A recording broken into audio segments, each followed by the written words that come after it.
तुम्हें पसंद होंगी ये बारिशें शहर के कमरों से देखते हुए।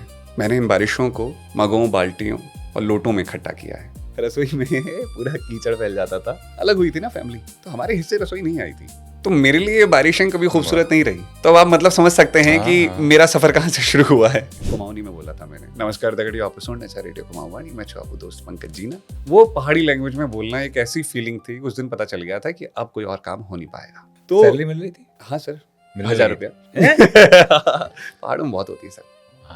भारत में एक सबसे बड़ी दिक्कत ये है कि आर्टिस्ट को उसकी पहचान मिलती नहीं है। हम इस्तेमाल कर लेते हैं, चाहे वो गीत इस्तेमाल कर रहे हैं, चाहे म्यूजिक इस्तेमाल कर रहे हैं, तो वो पता नहीं है किसको कि आप किसकी इस्तेमाल कर रहे हैं वॉइस, या फिर कौन है इस चीज के पीछे। भाई कोई मेहनत करके लिख रहा है, बोल रहा है, एटलीस्ट मेंशन तो कर दो। एटलीस्ट इतना तो वो डिजर्व करता है ना कि हम पर आशीर्वाद दिया हुआ है कि हमारी आवाज किसी के हिस्से का आराम लाती है। और कई ऐसे भी लोग हैं जिन्होंने कुछ रिवॉल्यूशनरी करने में, क्रांतिकारी चीजें करने में हमारी आवाज इस्तेमाल करी। कि मुझे लगता है कि आपके जीवन का ना ये सबसे बड़ा धन है, आपके जीवन का धन, कि आपने ये कमाया है। जो थोड़ा सा आर्टिस्टिक प्रवृत्ति के लोग होते हैं ना, उनको मुफलिसी में बड़ा मजा आता है, और मैं इसके सख्त खिलाफ हूँ। सब मेरे को रॉयल्टी आती है। वही मैं कह रहा हूँ कि आर्टिस्ट को क्या चाहिए यार, पैसे?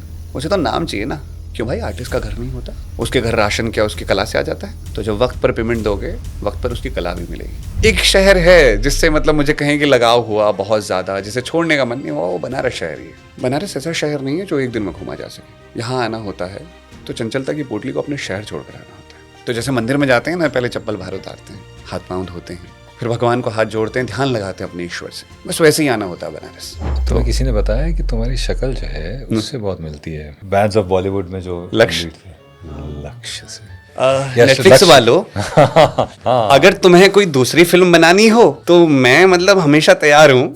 मैंने वेब सीरीज की थी सर एक, वो गुजराती वेब सीरीज थी, जहाँ मैंने वो करी है, डबिंग वबिंग सब कर ली, तो सर वो रिलीज ही नहीं हो पा रही है। गुलजू महाराज कौन है? गुलजू देवता है हमारे उत्तराखंड में। गुलजू का मंदिर है। ये अकेला ऐसा मंदिर है जहाँ भगवान को लोग चिट्ठियां लिखते हैं। तो सर जीवन में प्रेम तो है ही। हाँ, प्रेम बहुत, आप बहुत प्रेम करते हैं उन्हें। मेरे पीछे पीछे दोहराइए। दुनिया में कितना गम है, मेरा गम कितना गम है। तो सबकी अपनी अपनी परेशानियां तो हैं। अगर आप अपने जीवन में किसी दुख के होने का इंतजार कर रहे हैं, फिर तो गलती है। आप दूसरों के दुख से भी अगर उतने ही व्यथित हो रहे हैं तो आप कलाकार हैं। नहीं, बिना महसूस किए आप दर्द नहीं लिख सकते। जिसका पेट भरा हुआ उसे क्या पता है कि दुख क्या है। पहले सर मैं इस बात पे यकीन नहीं करता था, कर्मों का फल मिलता है सर।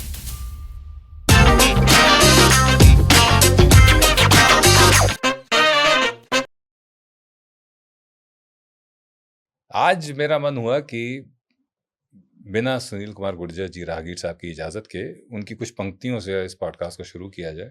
तो आज कैमरे पे आपसे इजाज़त और माफ़ी दोनों मांग ले रहे हैं साहब, कि आपकी ये पंक्तियां बहुत इस्तेमाल भी मैं करता हूँ। कहते हैं कि ऐसा नहीं है कि खून में उबाल नहीं है, ऐसा नहीं है कि खून में उबाल नहीं है, पर शायद सही दिशा में उछाल नहीं है। हर कोई चाहता है बेफिक्री से जीना, मगर शायद उनके घर में अच्छे हाल नहीं है। और मैं तो आज ही निकल जाऊं पहाड़ों पर चाय पीने, पर पीछे से माँ ने आवाज दी है, घर में दाल नहीं है।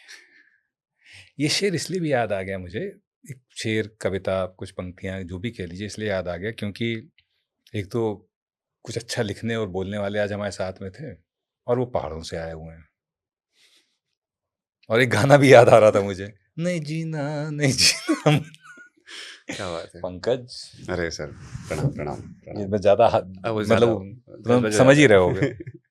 और पंकज ने एक बड़ी अच्छी किताब भी लिखी है, जिसका प्रमोशन हम बिल्कुल नहीं कर रहे हैं, लेकिन हम चाहते हैं कि ज़्यादा से ज़्यादा लोग पढ़ें, क्योंकि एक तो हिंदी में है और अपने भाई की किताब है। और भाई जो है जब बोलता है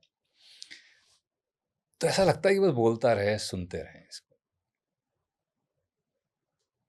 कविताएं, थॉट्स और दिल से निकली हुई बातें, without trying to be intellectual और without trying to be smart और इंटेलिजेंट। और ऐसी बातें करते हैं जो यहाँ से निकलती हैं और यहीं पे पहुंच जाती हैं। तो पंकज, ये बताओ कैसा लग रहा है हमारे साथ बैठ के पॉडकास्ट? सर मेरा मन कर रहा सुनता रहूं मैं तो। और हमारे साथ भी कमोवेश यही है कि हमको लगता है कि तुम बोलते रहो, हम सुनते रहे, तो क्या किया जाए फिर आज? सर आप बोलिए, मैं सुनता हूँ। ये वही मुझे आज का अर्जुन की एक डायलॉग याद आ गया। बच्चन साहब अमरीश पुरी से कहते हैं, जल्लाओ मत ठाकुर, आज तक तुम बोलते रहो, हम सुनते रहे, अब हम बोलेंगे और तुम सुनोगे। तो आप तो कुछ भी कहें अच्छा ही लगता है। लेकिन नौकरी करने वाला आदमी, हम्म, ये कहाँ ये सब बातें करने लगा? कहाँ से सिलसिला शुरू हो गया जहाँ करोड़ों लोग हम्म। तुम्हारी आवाज़ सुनते हैं, तुम्हारी कहानियाँ सुनते हैं और सुनते रहना चाहते हैं? ये सिलसिला शुरू कहाँ से हुआ? सर ये आज से कई बरस पुरानी बात है। और जितना ये उम्र दराज लगता नहीं है ये भगवान से 2 ही 3 साल छोटा। और सर आपकी उम्र 26 से ऊपर बढ़ क्यों रही है, मुझे सवाल जानना है। वो इसलिए कि हम भगवान से 6 महीने बड़े हैं। मैं अब इस पर कुछ नहीं कहूँगा, मुझे आपने निरुत्तर कर दिया है। मैं जानबूझ के इसको ऐसे लेके बैठा हूँ। ये ज़रूरी है सर। हाँ। तो मैं अब भी वहीं हूँ। हाँ, मैं अब तो भी वहीं हूँ। मेरी यात्रा सर शुरू हुई पहाड़ों से हुँ। और वापस पहाड़ों की तरफ पहुँच गई। हाँ, वो बीच में एक सफ़र क्या हाँ। था, जो जिस सफ़र पे लोग जाना चाहते हैं, मतलब हुँ, कई लोग हैं जो काम कर रहे हैं, पर वही जो राहगीर ने कहा ना कि मैं तो आज ही चला जाऊँ पहाड़ों पर चाय पीने, जी। तो पीछे से माँ ने तो किसी की माँ आवाज़ दे रही, किसी की बीवी आवाज़ दे रही, किसी के बच्चे आवाज़ दे रहे हैं। तुमने वो आवाज़ें छोड़ के अपने दिल की आवाज़ कैसे सुन ली? अरे सर ये शुरू ही ऐसे हुआ कि जब तक नैनीताल में थे, हुँ। पढ़ाई-लिखाई कर रहे थे। गाँव से पढ़ाई-लिखाई हुई, 12वीं वहीं से करी। फिर पॉलिटेक्निक करने के लिए आ गए, डिप्लोमा इंजीनियरिंग। वो ठीक से हो नहीं पाई। ओके। तो थिएटर जॉइन कर लिया। ओके, ये मतलब कहाँ घर हो वालों रहा को है? ये लगते रहना चाहिए कि कुछ तो कर रहा कुछ है तो कर रहा बच्चा। है। पर ये हो कहाँ रहा है? कौन ये सा शहर? नैनीताल में हो रहा है। नैनीताल में ही हो रहा हाँ, है। गाँव छोड़ दिया है, अब नैनीताल आ गए हैं। ठीक तो है। घर से ही अप डाउन चल रहा है, मतलब गाँव आ रहे हैं। ज़्यादा दूर नहीं है नैनीताल से मेरा हुँ, घर, हुँ, नैनीताल ज़िले में ही है। हुँ। तो अब थिएटर कर रहे हैं, मज़ा आ रहा है सर। तो मज़ा तब तक आता है जब तक सब सही चल रहा होता है, घर वाले हुँ। पैसे दे रहे होते हैं। अच्छा, यहाँ फिर घर जब वाले घर थे। वाले पैसे नहीं देते फिर ऐसा लगता है अब तो कुछ करना पड़ेगा। हुँ, हुँ, फिर एक आध कंपनी वगैरह में अप्लाई किया, हुँ। हुआ नहीं, बात नहीं बनी। उन्होंने कहा ऐसे थोड़ी रख लेंगे तुमको। फिर ऐसा हुआ कि यार कुछ तो ढूँढना पड़ेगा काम। हुँ। दिल्ली चले आए, ये किताब में भी ज़िक्र है मैं उसमें। तो दिल्ली आकर के एक दोस्त ने कहा कि तुम आओ यहाँ, यहाँ तो जीना जी कोई मसला है नहीं। उसके पीछे भी एक कहानी है सर। हमारे गाँव में जो भी दिल्ली आता है, वो सुपरवाइज़र बन जाता है। अच्छा, कहानी है इसके पीछे। क्या है वो कहानी? हमारी एक काकी हैं, हाँ। वो एक दिन आई मिठाई लेकर के, कह रही ले मिठाई खा। मैंने कहा अरे क्या बात आज? अरे हमारा रम्मा जो है ना वो सुपरवाइजर बन गया है। मैंने कहा सुपरवाइजर बन गया? हाँ वो बस वो गेट पे बैठा रहता है, लोग आते हैं उसके साइन के बगैर कोई जा नहीं सकता अंदर, और पंखा चलता रहता है, वो सुपरवाइजर है। अब मुझे उस वक्त पे उस बच्चे को ऐसा लगा कि यार मेरे को सुपरवाइजर बनना है भाई, हाँ। मेरे को दिल्ली जाना है, पैसे मिलेंगे। अच्छा, दूसरा ये उस पंकज को, छोटे हाँ, उस पंकज पंकज को ऐसा लगा। अच्छा। वो भाई हमारा सिक्योरिटी गार्ड का हाँ, काम समझ कर रहा गया, था, तो मैं समझ और गया। वो गलत नहीं था, हाँ। लेकिन जिस हिसाब से उसको उन्होंने मतलब हाँ। बताया था, हाँ। मेरा मन लालायित हो गया। मैंने कहा यार यही ये मतलब नौकरी बैठे रहने की है, हाँ। पंखा चल रहा है, हाय, हाय। और पहाड़ में हम दिन भर खेत खोद रहे हैं, यहाँ तो कुछ हो ही नहीं पा रहा है। भाई कुछ तो चाहिए, और वाह। पैसे मिलेंगे तो बढ़िया है, नौकरी भी करते रहेंगे और बाकी और चीज़ें भी सीख लेंगे साइड से। एक दोस्त और था, वो कॉल सेंटर में लग गया था, तो उसको 15-16 हज़ार रुपये मिल गए। मैंने अरे कहा भाई ये तो बाप रे! बहुत पैसे होते हैं। हाँ। इमेजिन कीजिए 2015-16 में बहुत ही ठहरे। और एसी में और सब हाँ, है। ये मैंने कहा भैया दिल्ली जाते हैं। एक दोस्त को कॉल किया, मैंने कहा भाई दिल्ली आ रहा हूँ। तो प्रीति जी का ये वो मामा-वामा का लड़का था। उसने कहा ब्रो आप आ जाओ, ओह! टेंशन मत लो ब्रो, मैं देख लूँगा ब्रो। मैंने कहा ठीक है ब्रो। मैं दिल्ली पहुँचा, तो पहले तो उसने फ़ोन नहीं उठाया। जब मैं दिल्ली पहुँचा, मैं फ़ोन मिला रहा हूँ उसको। अब मैं घर वालों के सामने सर माहौल बना दिया मैंने 4-5 दिन। कि मैंने कहा अब वो दिन चले गए जब लोग इग्नोर करते थे। अब मैं जाऊँगा, पैसा कमा के लाऊँगा। तब लोगों को पता चलेगा कि पैसा कमाना इतना मुश्किल भी नहीं है। मैं निकल गया घर से, थोड़े बहुत पैसे दिए घर वालों ने। अब दिल्ली पहुँचा हूँ, वहाँ देख रहा हूँ कि मतलब ये फ़ोन नहीं उठा रहा है और आस-पास भीड़ है, किसी को कोई मतलब नहीं।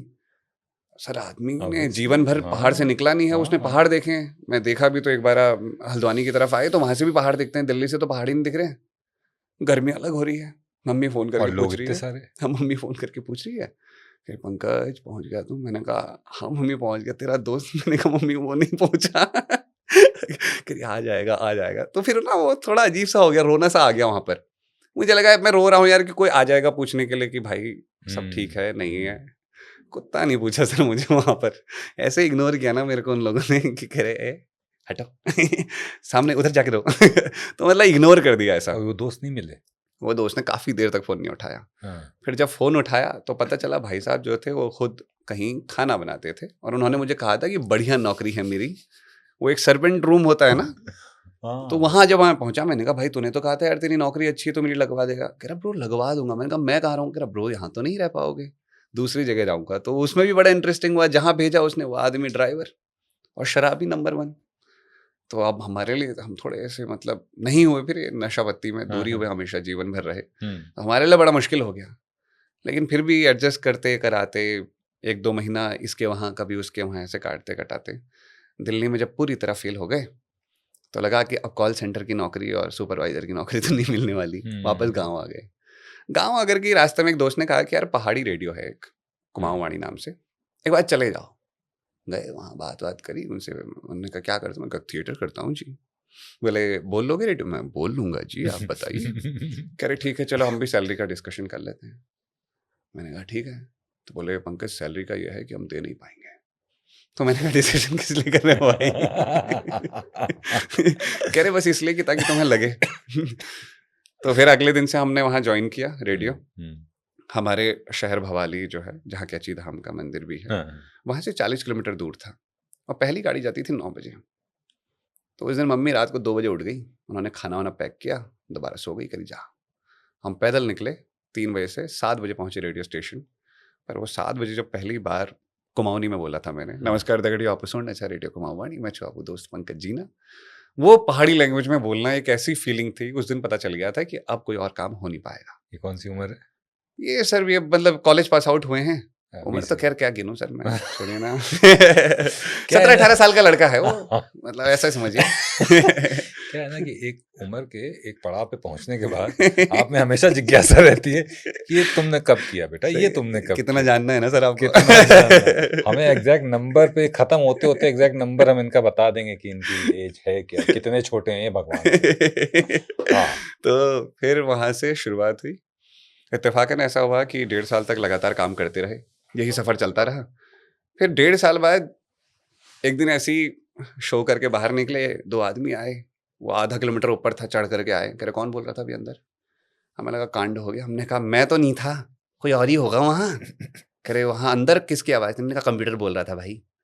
कह रहे अरे नहीं नहीं भाई, मैं लिटरली पूछ रहा हूँ, आवाज़ अच्छी थी जो भी बोल रहा था, वो लैंग्वेज मुझे समझ नहीं आई, बट आई एम साजन और मुझे जानना है कि यहाँ कौन था। मैंने कहा हेलो जी, हेलो। मैंने कहा वैसे आप क्या करते हैं? कहे मेरी वाइफ जो हैं वो डेली रेड एफएम की सीईओ हैं और मैं चाहता हूँ जानना लिटरली। मैं कहा हाय मैं ही बोल रहा था, बताइए। ये कितने दिन लगे इसको होने में? 1.5 साल तक लगातार स्ट्रगल चल रहा है। तो सैलरी मिल रही थी? हाँ सर, 1000 मिलने लगी रुपया। पहाड़ों में बहुत होती है सर। हाँ ये भी सही। तो मेरे लिए सही था वो। पहले तो 1 महीना मिला ही नहीं कुछ, फिर उसके बाद 150 रुपये मिले, फिर उसके बाद 200 मिले, 300, ऐसे चल जाता था काम। तो उन्होंने बात करी अपनी वाइफ से, मतलब जैसे भी करके, तो उन्होंने मेरा इंटरव्यू वगैरह लिया। उसमें भी लगा 2-3 महीने का प्रोसेस लगी और फिर हम दिल्ली आ गए। दिल्ली आकर के रेडियो में काम करना शुरू किया। फिर सर जब एक बार आदमी रेडियो का हो जाता है, फिर वो किसी और का नहीं हो पाता। तो उसको आवाज़ की दुनिया में ही, मतलब क्रिएटिव काम में ही आज़ादी मिलती है। फिर आप उससे अगर उम्मीद कर रहे हैं कि वो कुछ और अलग कर लेगा, नहीं, वो क्रिएटिव काम ही कर सकता है। तो वही किया सर, फिर हो गया। तो नहीं अब अरे इतनी जल्दी थोड़ी जाने देंगे तुम्हें। जाने देंगे मतलब ये कहानी को इतनी जल्दी थोड़ी खत्म करेंगे। हाँ। दिल्ली आ गए, ठीक है, रेडियो में सर पूरी किताब का यही जान लो। लोग कहे किताबें क्यों खरीदनी है, पॉडकास्ट ही सुन लेते हैं। कब लगा कि अब मैं शहर, I belong to the place, या फिर I do not belong to the place? कभी नहीं लगा शहर मुझे, कभी अपने लगे ही बिलोंगिंग नहीं लगे शहर अपने लगे नहीं। बनारस ऐसा जरूर है जो घर जैसा लगता है। कब थे बनारस में? 2019 से 2023। 4 साल रहे? 5 साल रहे एक्चुअली। वो ऑफ एंड ऑन चलता रहा। वैसे 24 में भी रहा कुछ टाइम तक, तो अभी भी कुछ टाइम वहीं भग जाता हूँ जब कभी मन नहीं लगता। पर वो एक पूरी तरह से शहर में रहना ऐसा था कि मतलब वही हो गया था। 18-19 के बाद से वही बनारस में जाना हो गया था। वो नौकरी मिल गई थी ना सर रेडियो सिटी में, तो मज़ा आ रहा था वहाँ पर। तो शहर ऐसा है, वो थोड़ा अलग सा शहर है सर। मतलब वहाँ ना कोई तेज चलता हुआ आदमी आपको दिखे। मैंने बोला भी है कि बनारस ऐसा शहर नहीं है जो एक दिन में घूमा जा सके। यहाँ आना होता है तो चंचलता की पोटली को अपने शहर छोड़कर आना होता है। बड़ी सी तोंद लटकाया हुआ आदमी कहीं तेज भागता हुआ दिखे तो ये मैं समझिएगा किसी जल्दी में है। आगे जाकर पान की दुकान पर घंटों चिरौरी करेगा। चाय वाला जल्दी चाय नहीं देता, पान वाला जल्दी पान नहीं देता, जानता है कि चाय या पान के लिए नहीं, चर्चा की चाह के लिए चला आया। तो जैसे मंदिर में जाते हैं ना, पहले चप्पल बाहर उतारते हैं, हाथ पांव धोते हैं, फिर भगवान को हाथ जोड़ते हैं, ध्यान लगाते हैं अपने ईश्वर से, बस वैसे ही आना होता है बनारस। और ये आप उसको बता रहे हैं जो 2 साल बिताया बनारस में, शिक्षा करी हमने बनारस में। फिर अब मैं क्या कहूँ सर, मैं अपने शब्द वापस लेता हूँ। जहाँ पर भोलेनाथ से लोग ऐसे बात, का भैया उठ गईला, उठा हो सुत्तत रहा का, उठ जा अब चल। मैंने वहाँ इतना ही सीखा था सर, इहो रजा बनारस, और इसको बोलने में मेरे को मतलब बहुत टाइम लगा था। बोली है बड़ी खूबसूरत, एक अलग मिजाज का शहर, अलग शहर। बताइए ना, वहाँ कहानी मेरी किताब में जिक्र भी है, मुन्ना बाबा हैं चेत सिंह घाट पर। वर्षों पहले कभी कोई छोड़ गया उनके जीवन का इंसान, उसके बाद उस इंसान ने शादी नहीं की, चेत सिंह घाट पर आ गया, पेंटिंग बनाने लगा। अब वो पेंटिंग बनाता है घाट पे बैठ करके, लोग आते हैं उसकी पेंटिंग खरीद कर ले जाते हैं। उसको कुछ नहीं चाहिए जीवन में, मुझे लगता है, बस कलर, ब्रश और वो अपना कैनवस, बस उसी में उसकी पूरी दुनिया है। ऐसा कमाल है। बनारस में अभिषेक की कहानी है, अभिषेक नाव वाला है, मेरा भाई है, तो वो नाव चलाता है वहाँ, बॉडी बिल्डर टाइप है, मतलब है कद का छोटा है लेकिन पर मतलब दिल का बहुत बड़ा है। हमको जब भी हम जाते हैं बनारस कहते हैं आ गए हैं, हाँ आइए आइए, पहुंच जाता है हमको। उसके बाद बनारस के भरे ट्रैफिक से, बनारस की भरी भीड़ से लेकर के सीधे उन गलियों में चला जाता है जिनका पता ही नहीं है लोगों को। उन मंदिरों में चुपचाप बैठे रहते हैं हम, जहाँ पर एक मंदिर है वहाँ पर शिव जी का, मैं चाहता भी नहीं उसे कोई ढूंढ पाए। फिर भी तो एरिया क्या है वो ये? नहीं सर, नहीं दशाश्वमेध के पास में ही है। अच्छा ठीक। तो वहाँ पर क्या है कि उन्होंने 8-10 जो स्ट्रीट डॉग्स होते हैं उनको मंदिर के अंदर पाला हुआ है, उनको खिलाते हैं और वो बच्चे वहीं आसपास डोले रहते हैं। मैंने एक तस्वीर भी डाल रखी जिसमें वो बच्चा मेरे मतलब एक स्ट्रीट डॉग मेरे पैर में ऐसे हाथ रख करके बैठा है और निश्चिंत होकर के, उसको फर्क ही नहीं पड़ता है कौन है क्या है, इतने मजे से बैठा रहता है। तो वो है बनारस कि वहाँ हर किसी की फिक्र है आदमी को, और कहते भी हैं कि चना चबौना गंगा जल, जो पूर्वे करतार, काशी कबहु न छोड़िए विश्वनाथ दरबार। वहाँ अगर खाने का इंतजाम हो गया है तो फिर आपको क्या चाहिए भाई? तो मैं बनारस तो कभी छोड़ना भी नहीं चाहता था। एक शहर है जिससे मतलब मुझे कहें कि लगाव हुआ बहुत ज्यादा, जिसे छोड़ने का मन नहीं हुआ, वो बनारस शहर ही है। फिर वो होता है कि एक वक्त बाद नदी को वापस लौटना होता है। पहाड़ों से नदी निकलती है ना, कहते हैं नदियों का पानी पहाड़ों में नहीं रुकता, लेकिन वो जब समंदर की तरफ पहुंचता है तो वापस वाष्पीकरण होता है और फिर मानसून बन करके वो पानी वापस पहाड़ों की तरफ लौटता है। तो मेरी वो शायद मानसून बनने की प्रक्रिया है कि मैं वापस पहाड़ जा सका, पहुंच सका, ऐसी प्रक्रिया है। पर सबसे अच्छी बात यह है कि समंदर में पूरी तरह मिले नहीं। कई बार समंदर में मिलके लोग करप्ट हो जाते हैं। एग्जैक्टली, बड़े लोगों से मिलने में जरा सा फासला है। बिल्कुल बिल्कुल। क्यों नहीं करप्ट हुए सर? किस चीज के लिए होंगे करप्ट? कहाँ से शुरू किया है सफर? साल 1970 में लाइसेंस लेके रेडियो सुनते थे हमारे गांव में, एक रेडियो था, दादू दूर से सुनते थे। साल 2022 या 21 में मेरे घर में मेरा ऑडियो सुनाई दे रहा था मेरे दादू को रेडियो में, मैं ऑल ओवर इंडिया में शो कर रहा था। क्या क्या चाहिए इससे ज्यादा हमको? कहाँ से आ रहे हैं हम? हमारी यात्रा बहुत पीछे से शुरू हुई है सर। हम वो ऐसे इंसान हैं जिनके लिए ख्वाब है ये सब होना। आज ये किताब लिख दी मैंने, मैं शायद अपने गाँव का पहला लेखक हूँ, शायद क्या हूँ ही, मुझे नहीं लगता किसी ने वहाँ पर कोई किताब लिखी होगी, या लिखी भी, हाँ लिखी है, 1-2 लोगों ने लिखी है वहाँ किताब, अब याद आ गया। तो मतलब ऐसी एक किताब लिखने वाला मैं ही हूँ वहाँ पर। तो अपने घर परिवार में मैं पहला इंसान हूँ जिसने क्रिएटिव रास्ता चुना, और भगवान की कृपा से मेरी रोटी भी ठीक ठाक चल रही है, अच्छी चल रही है। तो जहाँ से सफ़र शुरू किया वहाँ तो ऐसा था कि ना, जब घर में थे तो एक वक्त तो वो भी था, मैंने एक लाइन में लिखा था कि तुम्हें पसंद होंगी ये बारिशें शहर के कमरों से देखते हुए। मैंने इन बारिशों को मगों, बाल्टियों और लोटों में इकट्ठा किया है। तो मेरे लिए बारिशें कभी खूबसूरत नहीं रही। तो अब आप मतलब समझ सकते हैं कि मेरा सफ़र कहाँ से शुरू हुआ है। रसोई में पूरा कीचड़ फैल जाता था, अलग हुई थी ना फैमिली, तो हमारे हिस्से रसोई नहीं आई थी। और ये कोई ऐसी बात नहीं है कि बहुत महान हो गया, लेकिन हम सफ़र कहाँ से शुरू कर रहे हैं, वहाँ से। तो हम जहाँ बनाते थे वहाँ पूरा कीचड़ फैला रहता था, केंचुए आ गई, जोंक आ गई, कहीं पर ही कुछ आ गया, तो उसमें भी ईजा ने उसको फिर भी लायक बना दिया था। आज घर तो है, बैठ करके रह सकते हैं वहाँ, बारिश का पानी अंदर नहीं आता, पहुँच नहीं पाता वहाँ तक। 4 किलोमीटर पैदल स्कूल जाते थे, अब वो ये नदी, झरने, पहाड़ पार करके जाने वाले लोग तो 4-4 किलोमीटर जाते थे। अब वहाँ से कोई आदमी निकलता है तो सर फिर वो क्या क्या मिल पाएगा, कहाँ किसी का हो पाएगा, वो तो पहले ही पहाड़ों का हो गया है। लेकिन एक चीज़ और है, वो ये है कि जो थोड़ा सा आर्टिस्टिक प्रवृत्ति के लोग होते हैं ना, उनको मुफलिसी में बड़ा मजा आता है, और मैं इसके सख्त खिलाफ हूँ। सब मेरे को रॉयल्टी आती है। वही मैं कह रहा हूँ कि मैं इसके सख्त खिलाफ, मैं चाहता हूँ तुम्हारा भी व्यू इस पे लिया जाए कि art and commerce should not be considered कि वो दोनों एक दूसरे के विपरीत है। ना ना, मैं बिल्कुल खिलाफ नहीं हूँ सर, आप पैसे दीजिए मुझे, मैं नहीं मैं लिटरली तो नहीं दे सकता। सीधे कैमरे पे ना कौन कहता है। भाई हम अपनी मुफलिसी का इजहार ही कर रहे हैं, इजहार मुफलिसी कर रहे हैं, हाँ। लेकिन कई लोग इस चीज को गलत भी मानते हैं। कितने नहीं। बड़े बड़े शायर, वो अब देखो गालिब साहब, हम्म, ठीक है, उनके शायरी का जो पेंशन दर्द का है, इंतजार करना, उनकी शायरी का जो दर्द है, उसका एक सबसे बड़ा कारण यही है कि न था खुद कुछ तो खुदा था, न होता कुछ तो खुदा होता, डुबोया मुझको होने ने, न होता मैं तो क्या होता। क्या बात है। ये मुफलिसी से ही निकले हाँ, हुए हाँ। शब्द हो सकते हैं, लेकिन अगर वो मुफलिसी ना होती तो पता नहीं और क्या वो क्रिएट करते। पर शायद मुझे ऐसा लगता है ना सर, जिसका जैसा लिखा होता है वो उस रास्ते पे चलता है। मैं इस बात को बहुत मानता हूँ। जैसे आज से कई बरस पहले हमने कभी सोचा भी नहीं था कि हम कोई लाइव शो करेंगे, कभी सोचा नहीं था कि ये किताब भी लिखेंगे। अभी मतलब कुछ बरस पहले, क्या 1 बरस पहले हम मिले थे एक इवेंट में, तब भी मैंने नहीं सोचा था कि मैं लाइव शो करूंगा। मैं तो ट्रैवल करने वाला था, अलग अलग जगह जाकर के कहानियां ढूंढने वाला था, ऐसा था। और आज देखो मतलब आ गया वो चल रहा है समय चक्र। एक वक्त ऐसा था जब दिल्ली में खाक छान रहे थे, तब ऐसा था कि भाई कोई रोटी खिला दे यार, वही बहुत बड़ी बात होगी। आज इस बात की टेंशन नहीं लेनी। और मैं मतलब मुझे ऐसा लगता है कि मैं सर मुफलिसी के बिल्कुल खिलाफ हूँ, और मैं अपने काम के अच्छे पैसे चार्ज करता हूँ जो मैं काम करता हूँ।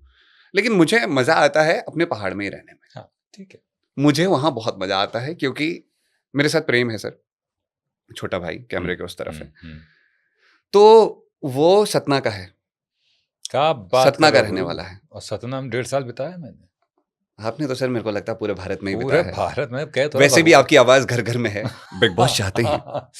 नहीं, पर मैंने बताया ना, भगवान से 6 महीने बड़ा हूँ, छोटा भी नहीं, बड़ा हूँ। तो इसलिए समझ रहा हूँ यत्र तत्र सर्वत्र। बस सर वही हम ब्रह्मास्मि आप ही हैं। हम ब्रह्मास्मि। तो प्रेम का ऐसा है सर, वो जीवन भर रहा है मैदानों में। पर अभी हाल क्या है कि हम लाइव शो करने आते हैं। ये मुंबई ऐसा शहर है जहां हम इतने दिन रुके हैं, नहीं तो हम शो करके तुरंत भाग जाते हैं।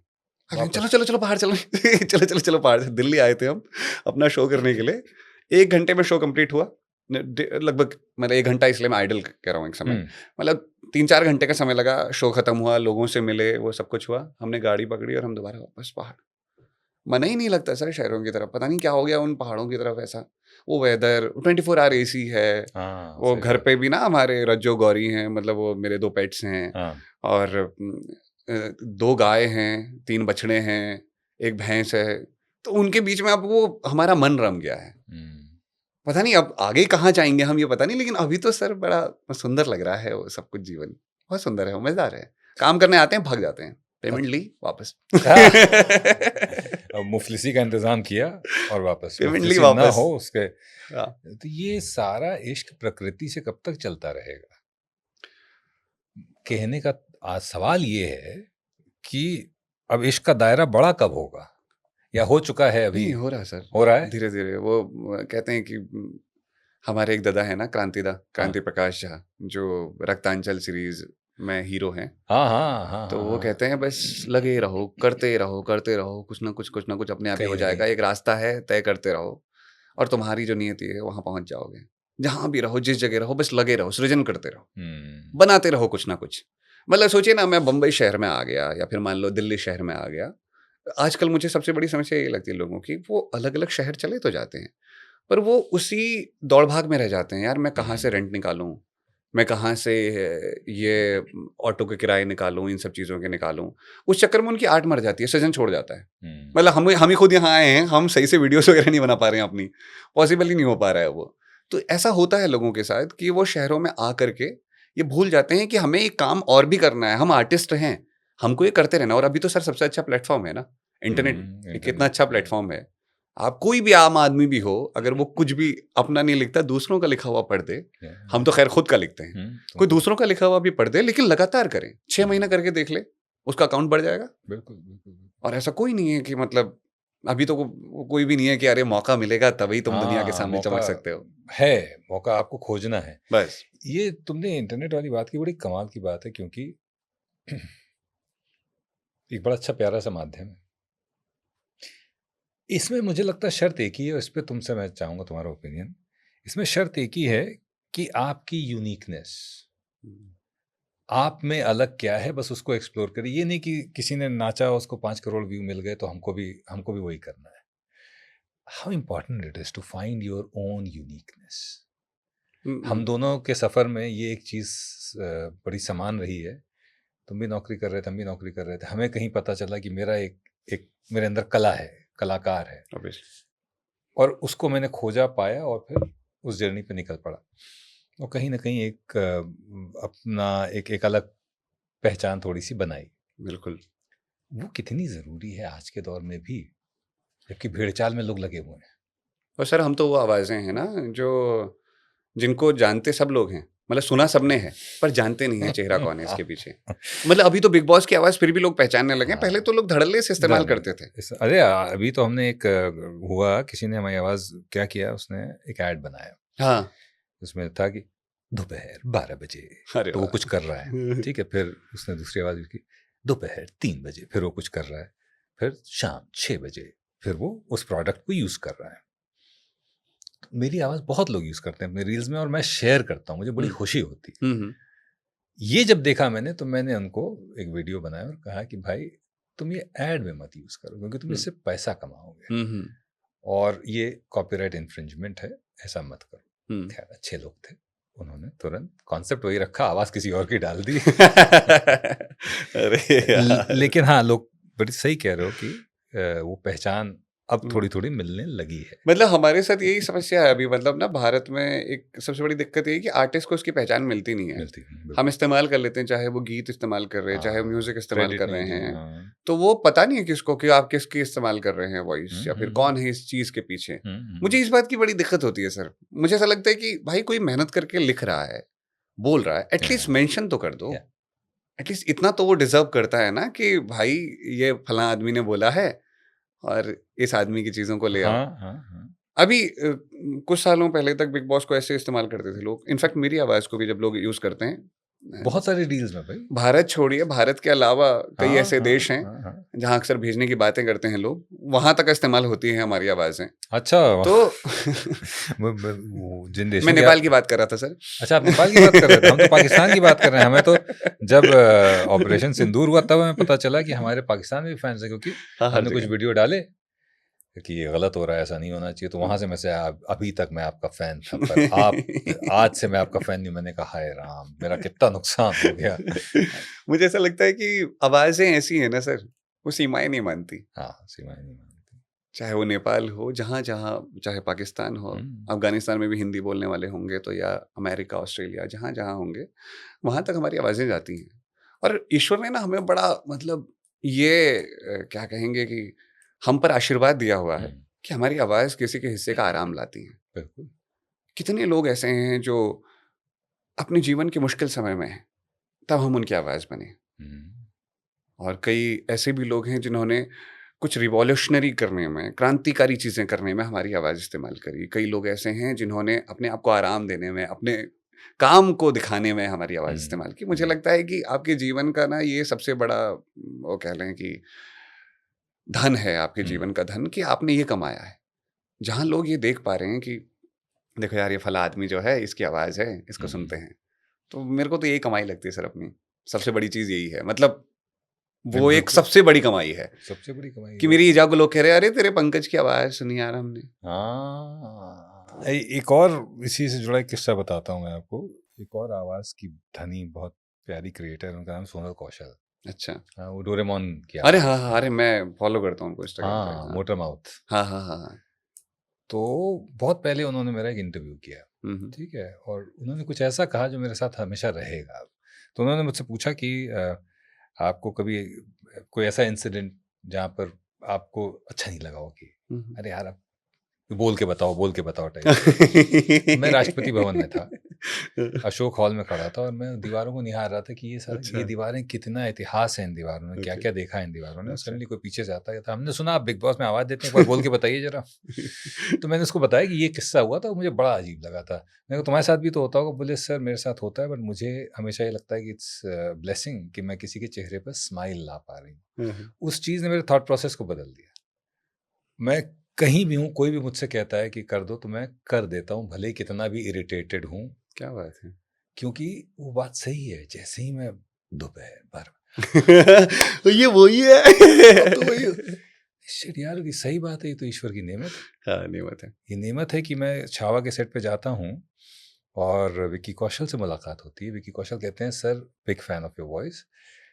तो मैं उनको बोलता हूँ कि नहीं साहब, बिग बॉस में 2 आवाज़ें हैं, वो बिग बॉस चाहते हैं एक अलग है और मैं एक अलग हूँ। बोले आप क्या बोलते हैं? दोपहर भर, मुझे तो पता ही नहीं था। Still a fan boy moment for me. 2 आवाज़ें। तो यार ये तो ऊपर वाले का एक करम है हम पर कि मैं सनी देओल साहब के साथ इक्का कर रहा हूँ और मुझे डायरेक्टर साहब इंट्रोड्यूस करा रहे हैं कि साहब ये जज हैं हमारे, पर इनकी आवाज़ बिग बॉस में भी आती है। और फिर सनी देओल साहब के साथ बैठ के मैं बातें कर रहा हूँ। क्या बात है। ये नेमत है ऊपर वाले की। तो हम मतलब और जहाँ से हमने सफर शुरू किया है ना सर, वो बहुत पतली संकरी गली है। ये कह लो कि वहां तक पहुंचने का रास्ता नहीं है ना। ही नहीं है। जबकि हमारे तुम्हारे में फर्क सिर्फ इतना है कि तुम गांव से आए, हम तो एक शहर से आए। लेकिन वो शहर भी ऐसा था जहां इसका कोई ख्वाब में भी नहीं सोच सकता कि कोई वहां से निकला हुआ आदमी आज नेटफ्लिक्स की सीरीज करेगा या फिर अपनी आवाज के जरिए पहचान बनाएगी। क्योंकि हमें खुद नहीं पता था भाई। 29 साल की उम्र में हमें पता चला, किसी ने बताया कि आपकी आवाज अच्छी है। तो मैंने कहा हाँ, पर मैं गाना नहीं गा पाता। क्या बात है यार, ये कितनी कमाल की बात है। गाना नहीं गा पाता का? क्योंकि मुझे पता था कि आवाज से तो गाना ही गाया जाता है। तो उन्होंने कहा नहीं भाई, गाने के अलावा भी बहुत होता है। तो और भी चीजें हैं जमाने में मोहब्बत के सिवा। किसका वो फैज साहब का शेर है, और भी दुख हैं जमाने में मोहब्बत के सिवा। और ऐसा कुछ है, मेरे को भी याद नहीं है सर। याद नहीं है, इसी में इसको एडिट कर लेंगे। इस पे वॉइस ओवर लगा देंगे हम अपना। यहाँ पर कुछ भी लगा देंगे सर। तो पता नहीं कहाँ चले गए थे हम। आप ये बता रहे थे कि आप 29 बरस के थे तब आपको किसी ने बताया कि आपकी पता आवाज चला। अच्छी है। और वो अवेयरनेस थी नहीं, क्योंकि हमने कभी सोचा ही नहीं था। और वहां से सफर शुरू हुआ, यहाँ तक पहुंच गए। ये बड़ी बात है भाई हमारे लिए। ये आप पता है, अकेले नहीं आगे बढ़ते, आपके पीछे ना दूसरों का रास्ता बनता है। सही बात है, ये बात सही है। मैं हमेशा एक बात कहता हूँ कि जब आप आगे बढ़ो ना, तो इतनी ताकत लगा दो कि आपको लगे भाई हाँ, मैंने अब दूसरों के लिए एक एग्जाम्पल टाइप का सेट कर दिया। क्योंकि जब आप आगे बढ़ोगे, आपके मोहल्ले के 10 बच्चे इंस्पायर होंगे उस तरफ। वो भेड़ चाल की तरफ नहीं जाएंगे, कहेंगे अरे यार मेरे को ना वो बिग बॉस जैसा बनना है यार, वो पाथ लेना है, विजय साहब जैसा बनना है, मेरे को कुछ बिल्कुल उन्हीं के पीछे जाना है, या फिर पंकज दा ऐसा बनना है। अरे यार वो जो कर रहा है वहां जाके, उसने गजब कर दिया यार। तो सर अकेला नहीं पड़ता आदमी। तो वही है कि नदी जब जब आगे बढ़ी है तो उसके साथ साथ बहुत सी चीजें गई है ना आगे। हालांकि छूटता भी बहुत कुछ है, पर बहुत चीजें जाती हैं। मैं नदी पहाड़ों की बातें करता हूँ सर अधिकतर, वही तो मजा आता है। तभी तो उन्हीं के बीच रहता हूँ मैं। तो ये नदी पहाड़ों में रह के कभी ये ख्याल भी आता है क्या कि ये फलाना वाला ये मेरी तरह का ही काम कर रहा है, अब थोड़ा सा समय आ गया कि चलो जरा अपने पाथ को उस तरफ ले जाएं जहाँ पे कमर्शियली और इन टर्म्स ऑफ रिकग्निशन हम और ज़्यादा काम करें, कि कमर्शियली भी हम ज़्यादा रिकग्नाइज्ड हों और वैसे भी लोग हमें ज़्यादा पहचानें। बिल्कुल, तो कभी वो महत्वाकांक्षा जागती है? बिल्कुल सर, कर रहे हैं ना, उसी के लिए काम भी कर रहे हैं अभी। मतलब इसीलिए लाइव शो शुरू किए हैं शायद, कि जिसमें वो लोगों को पता तो चले भाई ये आवाज़ वो है। तो अभी कर रहे हैं, कुछ कुछ प्रोजेक्ट्स भी कर रहे हैं, जो मिल रहे हैं। तो कर रहे हैं, मज़ा आता है इसमें।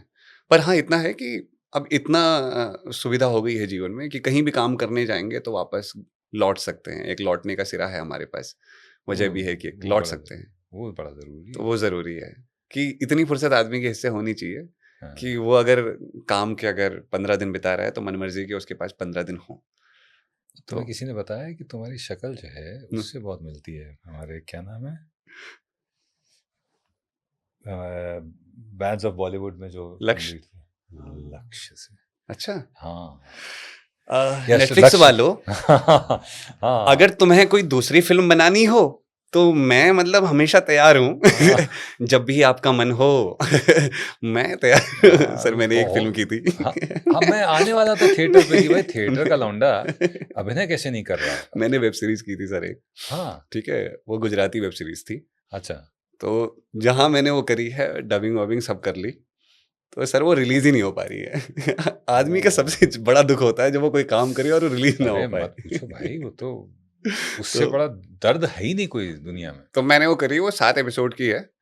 तो उसमें मैंने गुजराती भी बोली है थोड़ा बहुत, मतलब एक डायलॉग है मेरा, वो कैरेक्टर रट्टा मारता है हीरोइन के लिए, और मैंने भी रट्टा ही मारा था असल में।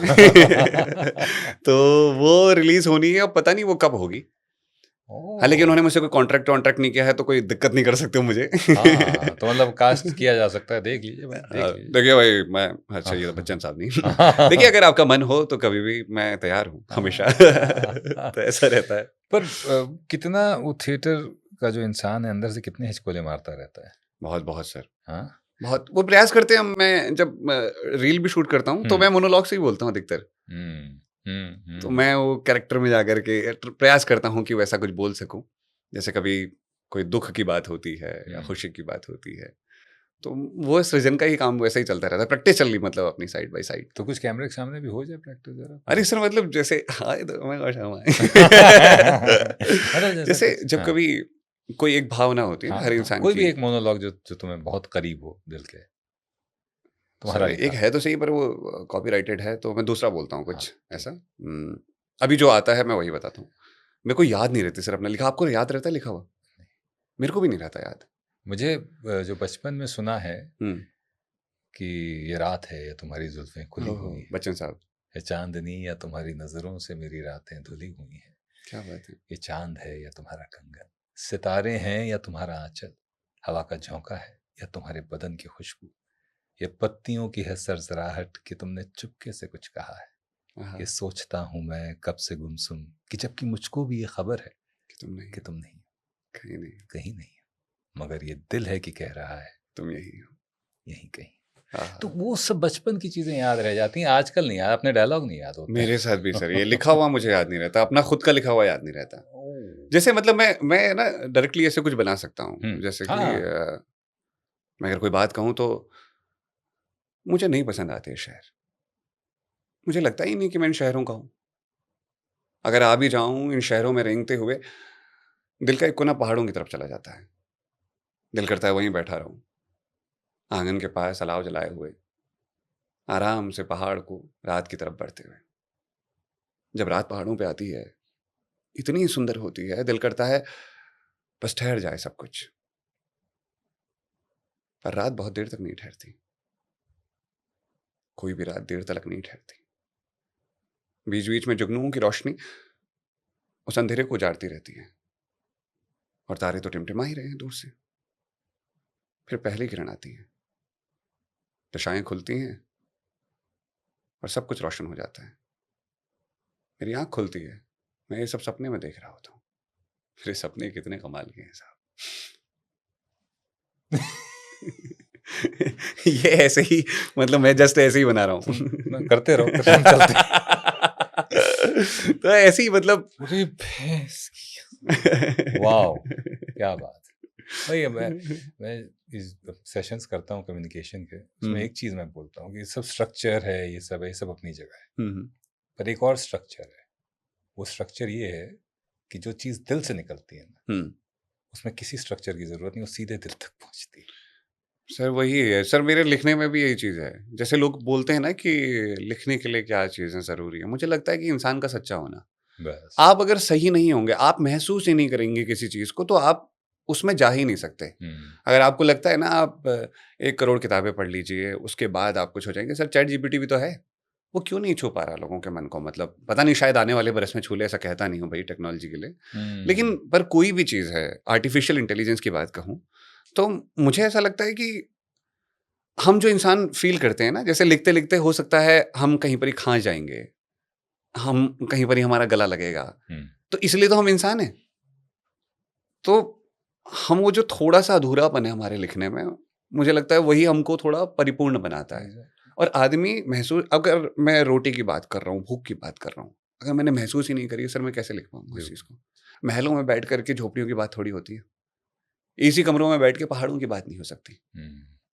तो बम्बई में बैठ करके आप बम्बई की समस्या पे कह सकते हैं कि यहाँ का ट्रैफिक परेशान करता है। वो भी तब जब आप ट्रैफिक में परेशान हो रहे हो। हाँ। ऐसा कि आपको धक्के लग रहे हों, या फिर आपका दुख हो ऐसा कि लोकल ट्रेन का दुख हो। जैसे मेरे साथ सर, मतलब एक एक किस्सा हुआ। हाँ। हम पहली बार लोकल एक्सप्लोर करने के लिए गए कल। हमारे साथ बम्बई के एक हमारे भाई साहब थे, हाँ। उन्होंने कहा चलो चलो लोकल से मैं घुमाता हूँ। मैंने कहा ठीक है, और टिकट लेकर के आ गए। मैंने कहा इतना सस्ता टिकट? बोले यहाँ यही है, लोकल तो सबसे सस्ती चीज़ है। हम चले गए अंदर। अब ये भाई साहब जो हैं वो आगे बैठ गए, हमें पीछे सीट मिली, वहाँ बैठ गए हम। वो गद्दी वाली सीट थी। टीटी आया, कहता है ए उठो। हम बोले हाँ बोलो क्या हुआ? फिर टिकट? मैं कहा सामने है, पूछ लीजिए। अब वो वहाँ गया, कह रहा फाइन पड़ेगा। मैं कहा क्या फाइन पड़ेगा? कह रहा 1500 रुपये लगेंगे। मैं कहा लेकिन क्यों, ऐसा कुछ? कह रहे आप गलत डब्बे में चढ़ गए भाई साहब, आपको यहाँ के बगल वाले में जाना चाहिए था। मैं कहा इसमें क्या है? कह रहा इसमें गद्दी लगी है ना, तो इसके ज़्यादा पैसे होते हैं। तो सर फिर मैं तो ज़्यादा सुनता नहीं हूँ किसी का। मैं सर हाथ जोड़ लिए। मैंने कहा माफ कर दो भाई साहब, गलती हो गई। कह रहे 2 का तो माफ, 3 का तो माफ नहीं कर सकता, मैं 1 का माफ कर देता हूँ। तो सर मैंने 1125 रुपये के आसपास उसको पे करे, और फिर कहा सर दोबारा कभी नहीं करूँगा, माफ कर दो सर। फिर सर हम बाहर उतरे और हमने फिर टैक्सी ली और हम टैक्सी से चले गए। हमने कहा माफ कर देना लोकल, हम तेरे बस के नहीं है। तो तुमने उसको बोला नहीं, अरे मेरी आवाज नहीं सुनी आपने? अरे सर मेरी आवाज सुन के उसने फाइन बढ़ाया। कह रहा आप तो 300 और लूंगा। कह रहा देख मत जाइए, बहुत दुख दिया है तूने। मुझे दुनिया को नहीं बताना तो कितना खास है मेरे लिए। जा जा। बात सही है, जब तक आप फील ना करो नहीं लिख सकता। नहीं लिख सकते आप। लिखने के लिए यही जरूरी है कि आपको महसूस करना पड़ेगा। नहीं, बिना महसूस किए आप दर्द नहीं लिख सकते। सर हाथ जब कटता है ना तो पीड़ा होती है, क्योंकि मैं घास काटता हूँ कई बार, तो मुझे पता है कि वो दर्द क्या है। बचपन से आया हूँ उस चीज़ में। पहाड़ से गिरने का दुख मुझे पता है, मैं गिरा हूँ। किसी इंसान के जाने का दुख मुझे पता है। मेरे जीवन से लोग गए हैं, जीवन में भी और परिवार में भी लोग गए हैं। और जब अब किसी को जाते हुए देखते हैं तो आपको पता होता है कि आपने क्या देखा है। जैसे मैं अपने जीवन में एक ही इंसान के सबसे ज़्यादा करीब रहा, मतलब परिवार में कहेंगे तो मेरे दादू हैं। मेरी ये जो किताब है इसमें भी जिक्र है उस इंसान का, तस्वीर भी है यहाँ पर। ये आखिरी का पन्ना है, दिखाता हूँ आपको। कहाँ गो? ये मेरे दादू की तस्वीर है। अच्छा। मेरे दादू हैं, हमारा परिवार है। मैंने लगा रखी, फोटो लगा रखी इसमें। अरे वाह। ये देखिए भाई, अभी इसका क्लोज भी लगा देंगे। ये हैं दादाजी, ये हाँ दादाजी हैं। तो ये दुनिया है सर। ये 23 में क्या हुआ ना कि जब मैं बनारस में था, नौकरी कर रहा था, सब अच्छा चल रहा था, इंटरनेट पे भी पॉपुलर ही था मैं, बहुत तारीफ हो रही थी। दादू अचानक बीमार पड़ने लगे। फिर लगा यार हम ये शहरों में ही रह जाएंगे, वक्त नहीं बिता पाएंगे उनके पास। फिर यूँ हुआ कि चलो पहाड़ चलते हैं। और एक चीज़ और हुई थी, मम्मी के ना पैर में चोट लग गई थी। तो मैं दिल्ली गया हुआ था एक प्रोग्राम में, तो मेरी सुबह की फ़्लाइट थी। मैं एक रिश्तेदार के वहाँ चला गया अपने। तो उन्होंने बोला अरे यार वो तेरी मम्मी कैसी? मैंने कहा मम्मी ठीक है। अभी सही है उनका दर्द? मैंने कहा किस चीज़ का दर्द? कहीं पैर में लगी थी उनकी। तो मैंने उस समय तो कुछ नहीं कहा। फिर इवेंट निपटाया। शाम को जब मैं घर लौट रहा था वापस, एयरपोर्ट की तरफ जाते मेरी मम्मी को फ़ोन लगा। मैंने कहा क्या हुआ है पैर में? कह रही क्या हुआ है, कुछ भी तो नहीं। मैंने कहा बताओ तो सही। अरे अरे यार ऐसी हल्की सी चोट लग गई थी। मैंने कहा बताया क्यों नहीं? अरे तेरे को चिंता हो जाती ना। यार मम्मी तुम्हें बताना चाहिए था ये चीज़ें, ऐसे तो हम कभी जान ही नहीं पाएंगे तुम्हारे साथ क्या चल रहा है। कह रहे अब क्या होता है? तो ठीक 1-1.5 महीने बाद मैंने नौकरी छोड़ी और मैं पहाड़ आ गया। तब से मैं वहीं से काम कर रहा हूँ। मैंने स्टूडियो बनाया सर अपना गाँव में प्रॉपर। आपको मैं ले चलूँगा अगर कभी आपके पास समय हुआ। कानपुर से ज़्यादा दूर नहीं है, मन बना लो तो नैनीताल। Of course. तो गाँव में 1 किलोमीटर पैदल चल रहे हैं आज भी। हमने सब अपने कंधों पे सारा है, पिताजी, भैया, मैंने, दादू ने भी एक आध सामान उठाए थे उसमें जब तक थे वो 23 में। वो मतलब आखिरी जाने तक अपना भैया वो पूरा काम करते थे। तो हमने 1-1.5 साल बहुत प्यारा बिताया। दादू मैंने उनसे खूब खेलते थे, ऐसे गाल खींच देता था उनके। मेरा प्यार ही उनसे अलग टाइप का है, तो मतलब रहा था। तो फिर 24 में दादू चले गए। फिर जीवन का ऐसा हाल हो गया कि समझ नहीं आया। वो जब जा भी रहे थे तो उस समय ज़्यादा महसूस नहीं हुआ। एक तो शमशान में जब आखिरी बार उनको आवाज़ देते हैं, और दूसरा जब घर में से ना वो कटोरी निकाली ना हमने, 4 लोग हैं ना, मम्मी, पापा, मैं और दद्दा। मैंने 5 कटोरी निकाल दी। तो फिर अचानक ख्याल आया कि नहीं है यार, वो कटोरी किनारे करी ना सर, तो वो अजीब सा हो गया अंदर से कि यार भाई चला गया कुछ। तो अब ये फीलिंग वही लिख सकता है जिसने ये महसूस किया हो, जिसके हिस्से वो आया ही नहीं, उसको क्या पता किसी का जाना क्या होता है। हमारे वहाँ कही जाती है कहावत कि जके लागू ने उस जानो के हैं पेड़ खई के जाना भूखे बाद। जिसका पेट भरा हुआ उसे क्या पता है कि दुख क्या है। वो है ना कि था क्या जाने पीर पर आई जाके पैर न फटी बेवाई। सही बात है। कैसे समझेगा वो थोड़ी समझेगा कि यार क्या क्या समस्या है, किसी के जीवन का दुख क्या है। और जिसने खोया है वो जानता है, और हर इंसान अपने अपने जीवन का हिस्सा खोया हुआ है एक ना एक बार की, उसको पता है कि क्या उसने खोया है। तो मेरे मेरे जीवन में रहा है ऐसा कुछ। दद्दू तो ठीक है, गोलचू महाराज कौन है? गोलजू देवता है हमारे। अच्छा, हाँ मतलब तो राजा मैं है। इसलिए पूछ रहा हूँ इनसे क्योंकि ये डेडिकेशन जो किताब का है वो महाराज जी के लिए है और दादू के लिए है। हाँ, तो गोलजू देवता है हमारे। उत्तराखंड में गोलजू का मंदिर है, घोड़ाखाल में अच्छा, और चंपावत में और अल्मोड़ा के चितई में। ये अकेला ऐसा मंदिर है जहाँ भगवान को लोग चिट्ठियां लिखते हैं। मतलब शायद दुनिया में और भी होगा, लेकिन ये मेरी नज़रों में ये अकेला मंदिर है। प्रॉपर भगवान को चिट्ठियां लिखते हैं, प्यारे गुलजू, मैं आपका पंकु।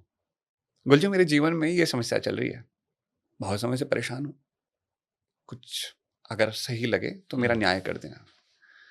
आपका भगत, बच्चा, जो आपका मन करे वो कहिए।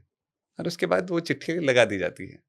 असंख्य चिट्ठियां हैं, मैं नहीं जानता सर उन चिट्ठियों से कितना सच होता है या नहीं होता है, पर वो चिट्ठियां देख करके विश्वास तो होता है कि हाँ, लोगों का यकीन बना है। और कितने लोग हैं जिनका काम बना है।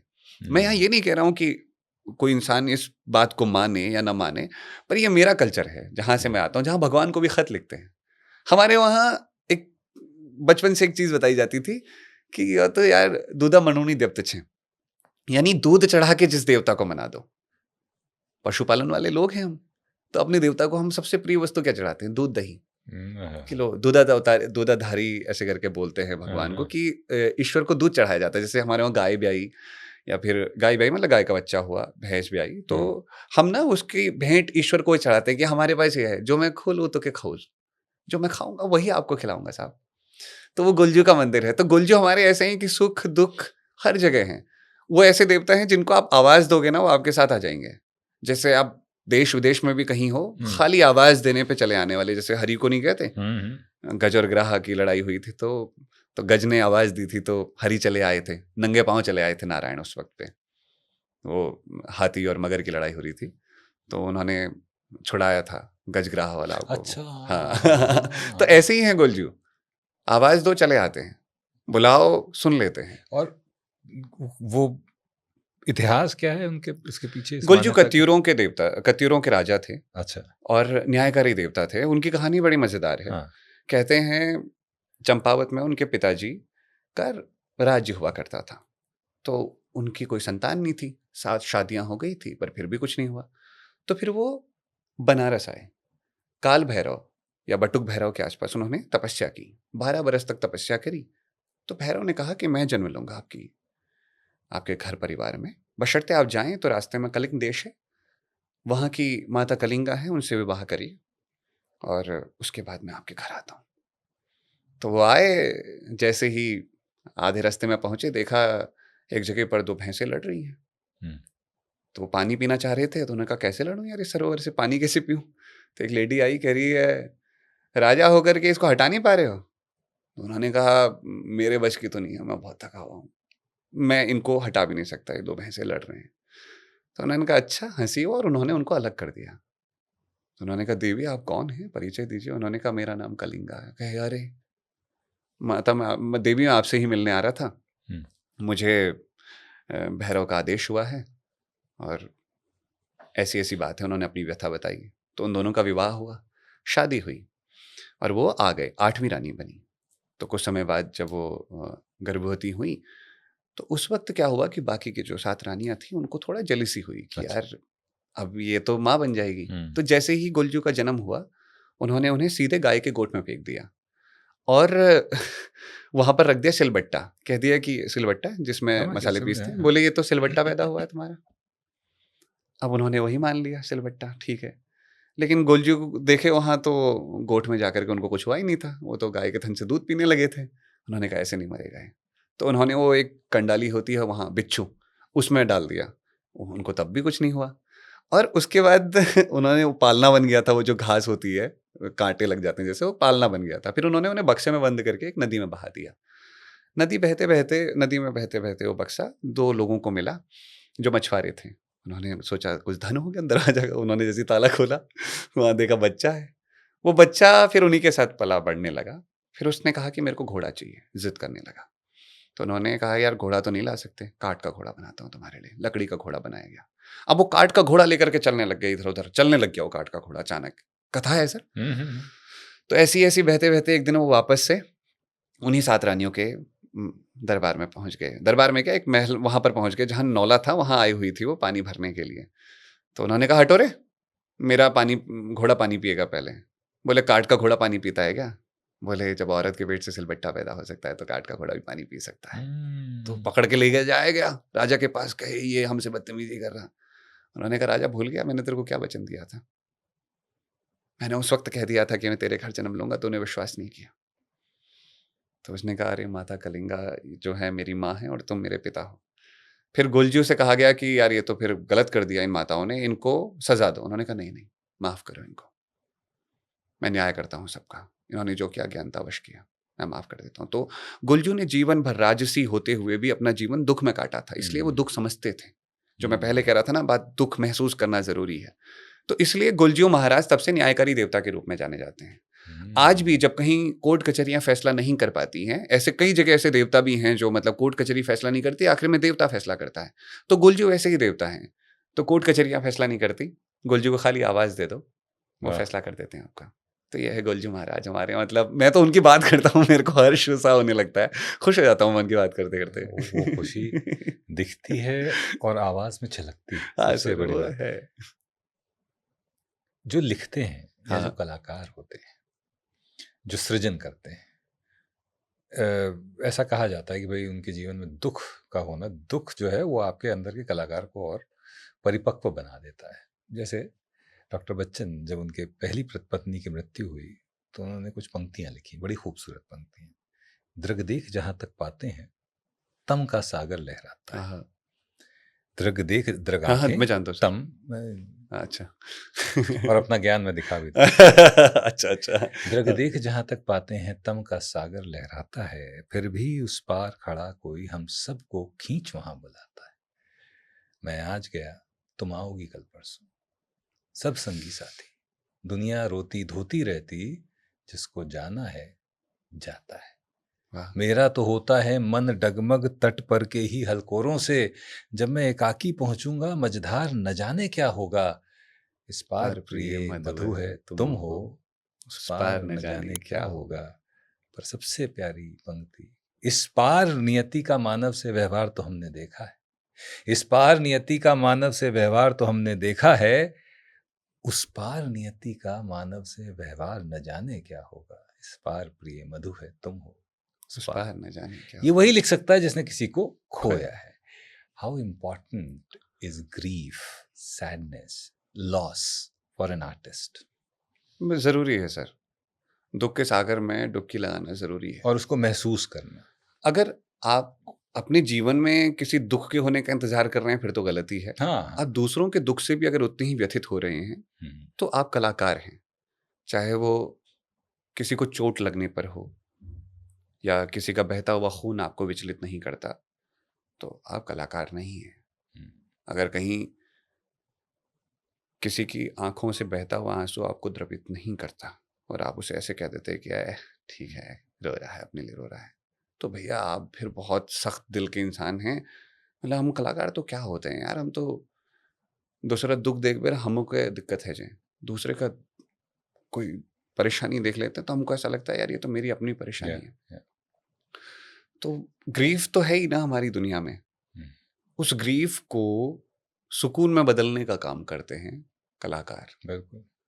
उस दुख को आसान शब्दों में लिखना, बताना, समझाना, चाहे गीत गाकर, चाहे लिख करके, चाहे बोल करके, तो ये एक आर्टिस्ट ही कर सकता है, कैमरे से दिखा सकता है, पेंटिंग में बना सकता है।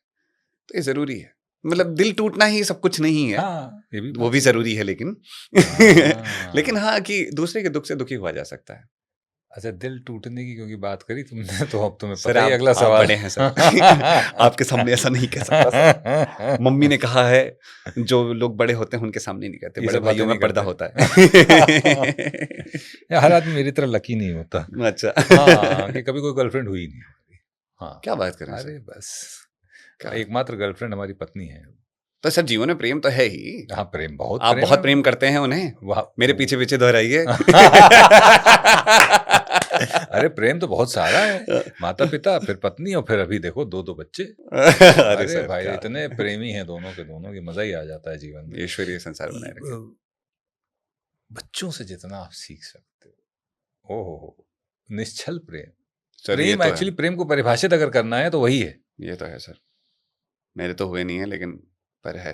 पर वो है ना दो तुम्हारे, कौन? रज्जू और गौरी, हाँ, पेट्स हमारे। अरे हाँ। सर मतलब वो तो इतने प्यारे हैं सर, उन्होंने हमारे घर का कोई कपड़ा नहीं छोड़ा जिसे फाड़ा ना हो। वाह। ठीक है। और कोई ऐसी चीज नहीं जो प्रिय वस्तु लेकर के आए, फोन से लेकर के लैपटॉप तक हर तरफ अपनी नजरें मारते हैं। अच्छा। और पूरे घर में अपना राज समझते हैं, बेमतलब भौंकते हैं, कभी कभी तो हम ही को भौंक जाते हैं। इनफैक्ट मैं तो और ज्यादा प्यार करता हूँ बच्चों से इस बात पे कि पहले सर मैं इस बात पे यकीन नहीं करता था, कर्मों का फल मिलता है। मिलता है सर। मैंने अपने दादू की जेब से पैसे चुरा लिए थे सर, मेरी पिटाई हुई, मुझे लगा अब ये काम हो गया है, बात खत्म हो गई। इसका फिर हिसाब मेरी- हो गया है। हाँ। फिर मेरी भतीजी हुई सर। हाँ। अब मैं इससे आगे क्या कहूँ सर। उसको तो कोई पीट नहीं सकता, वो तो प्यारी है। पर लेकिन दुख बहुत होता है सर, जेब से अचानक से पैसे निकलते हैं। कर्मों का हिसाब यही मिल जाता है sir. What goes around comes around। सब वापस होता है। सब अब मुझे वापस समझ में आता आता है कि दादू को कैसा लगता होगा। मैं कहता था तो क्या हुआ। मैं आपका पोता नहीं हूँ क्या। अब वही हो रहा है, तो क्या हुआ, मैं आपकी भतीजी नहीं हूँ क्या, आप मेरे चाचू नहीं हो। अरे अरे अरे भाई। अच्छा, ये फोन हमने इसलिए निकाल लिए क्योंकि हमारे मित्र हैं, उन्होंने सवाल बना के भेजे 150-200। लेकिन अब मुझे लगे छोड़ दो। आप छोड़ दो, आप मत खोलो। बहुत मेहनत करते हैं यार, सारा काम। पर सर मतलब मेरी भतीजी, और उसमें क्या है, मैं हाँ। वहां पर ले आता हूँ कि मैं तो थोड़ा रिस्क लेता था, किसी की नजरों से छुपा करके लेता था। ये परवाह नहीं करते चाचू। इसलिए मैंने कहा ना सर, बच्चों से जो सीख सकते हो, ये मेरे को भी सीखना है अपने क्लाइंट्स के सामने। क्लाइंट साहब पैसा ऐसा अपनी जेब से निकालो, हमारी जेब में दे दो। तुम अपने सागर में से कुछ बूंदे निकालो। अरे उन बूंदों में जो है तुम नानुकुर मत करो, वरना लोग। सर आर्टिस्ट की पेमेंट टाइम पे नहीं आती, बाकी तो सब होता है। बाकी सब हो जाता है। मैंने लिखा भी था इस पे कि क्या थी, अभी तो याद भी नहीं आ रही वो लाइन, बट जो हल्का हल्का याद है वो बता देता हूँ कि आर्टिस्ट को क्या चाहिए यार, पैसे, उसे तो नाम चाहिए ना। क्यों भाई, आर्टिस्ट का घर नहीं होता, उसके घर राशन क्या उसकी कला से आ जाता है। तो जब वक्त पर पेमेंट दोगे, वक्त पर उसकी कला भी मिलेगी। बदले में इंतजार मत करो कि जब आर्टिस्ट मुफलिसी में मर जाए तब उसके नाम का गुणगान करोगे। समय पर पैसा दे दोगे तो शायद और भी सृजन के मौके देखोगे। इस तरीके का कुछ लिखा था, अभी तो याद ही नहीं आ रहा क्या कहना चाह रहा था। जितना याद है वो भी बहुत अच्छा है। मुफलिसी से याद है, इतिहास जो है पटा पड़ा है।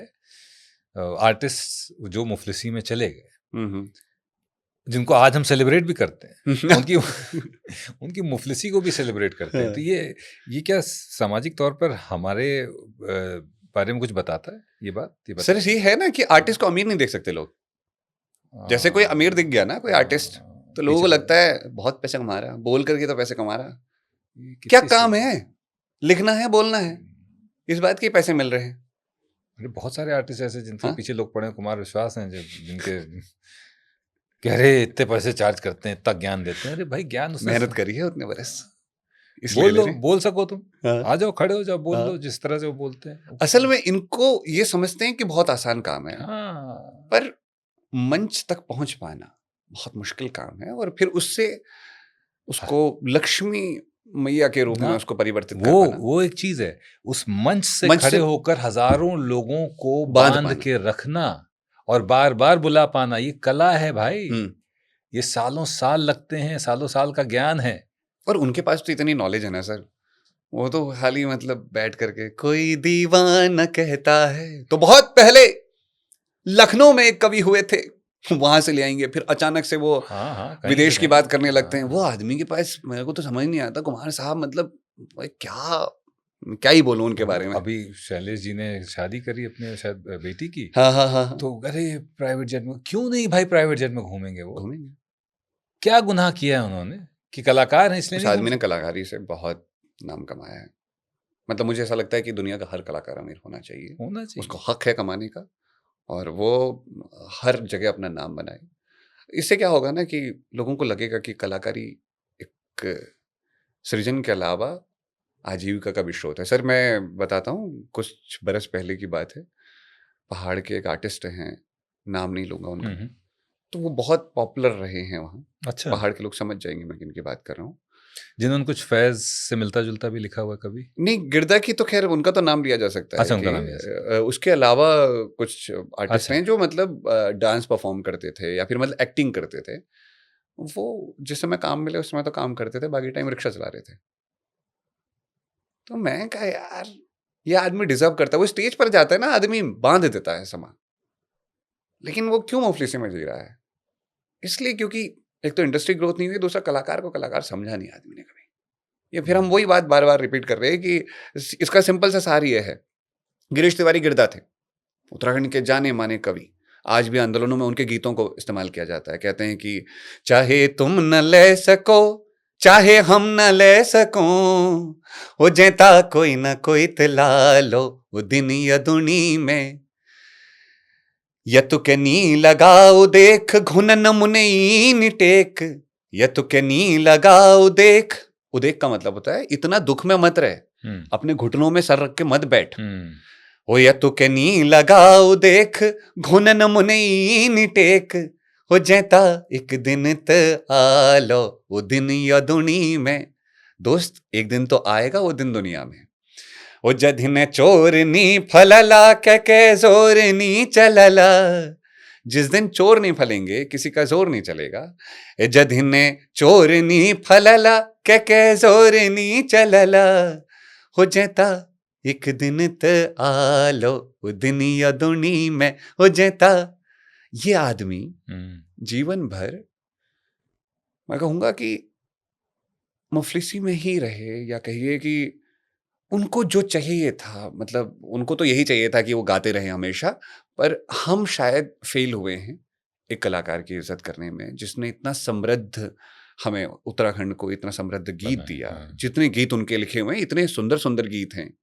उस आदमी को ऐसे क्यों जीना पड़ा? क्यों हम नहीं समझ पाए इस चीज को? मुझे बस इस बात का दुख है कि पर बदल रही हैं चीजें अब। हाँ, धीरे धीरे लोग थोड़ा सा ये बात समझ रहे हैं कि art and commerce are not anti to each other. Art and commerce should go hand in hand. ये सारी बातें हमारी पेमेंट बढ़ाने के लिए हैं। हम सब भाई सताए हुए लोग हैं पेमेंट के। हमारी पेमेंट आखिर में हमने इतनी बातें यही करी, यही चाहे वो एक कैमरामैन हो, चाहे वो वॉइस ओवर आर्टिस्ट हो, पेंटर हो, उसकी पेमेंट टाइम पर कर दिया करो यार। नहीं तो सर हमने खाली इस दुख को सेलिब्रेट करने के लिए पॉडकास्ट किया है। मकसद यही था, रात में हमने ये तो डिस्कस किया था कि चलिए इसकी उसमें लिख दीजिए पैसा दो रे, पैसा दो रे, हाँ। और टाइम पर दो रे, और बिल्कुल टाइम पर दो, वरना वो तुमने बात करी ना कि दुख घुटनों में सर रख के रोने की जरूरत नहीं है। और गालिब साहब उल्टा कह गए हैं कि न था कुछ तो खुदा था, न होता कुछ तो खुदा होता। ये तो कहा उन्होंने।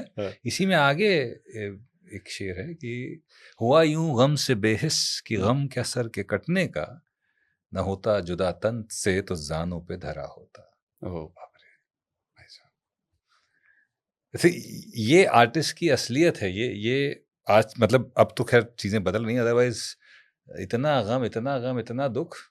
बच्चन साहब जैसे लोग कम हुए हैं जिन्होंने एक समृद्ध जीवन भी जिया और अच्छी रचनाएं भी लिखी। समृद्ध जीवन लेकिन इसलिए जी पाए क्योंकि भैया वो डबल PhD प्रोफेसर रहे, तो पैसा मुझे लगता है वहां से आता था ज्यादा। एक सफर भी तो रहा ही होगा उनका। हाँ, एक सफर। मतलब हर कोई आदमी अगर चाहे भी तो ना, मतलब एक सफर तो होता ही है हर किसी का, और दुख होता ही है, चाहे अभाव कैसा भी हो, कुछ ना कुछ हर किसी के जीवन में साहब।